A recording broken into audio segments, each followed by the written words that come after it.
3 വയസ്സുകാരിയെ പീഡിപ്പിച്ച 73-കാരൻ കുമളി പോലീസ് പിടിയിൽ. ആനവിലാസം ശാസ്താനട സ്വദേശി മുത്തുരാജനാണ് പിടിയിലായത്. പ്രതിയെ കോടതിയിൽ ഹാജരാക്കി റിമാൻഡ് ചെയ്തു.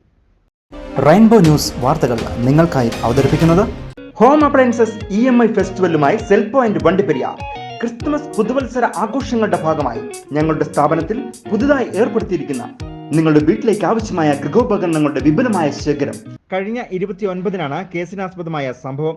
സംഭവത്തെപ്പറ്റി പോലീസ് പറയുന്നത് ഇങ്ങനെ: രാവിലെ വീടിന് വെളിയിൽ കളിച്ചുകൊണ്ടിരുന്ന മറ്റു കുട്ടികളെ വീടുകളിലേക്ക് പറഞ്ഞു വിട്ടതിനു ശേഷം 3 വയസ്സുകാരിയെ ഊഞ്ഞാലിലിരുത്തി മുത്തുരാജ് പീഡിപ്പിക്കുകയായിരുന്നു. തുടർന്ന് കുട്ടിയുടെ കരച്ചിൽ കേട്ടെത്തിയ അമ്മ വിവരം ചൈൽഡ് ലൈനിൽ അറിയിച്ചു.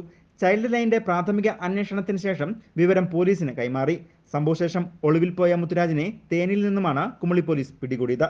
കുമളി SHO ജോബിൻ ആന്റണിയുടെ നേതൃത്വത്തിലായിരുന്നു അന്വേഷണം നടന്നത്. പ്രതിയെ കോടതിയിൽ ഹാജരാക്കി റിമാൻഡ് ചെയ്തു. News bureau, Kumily.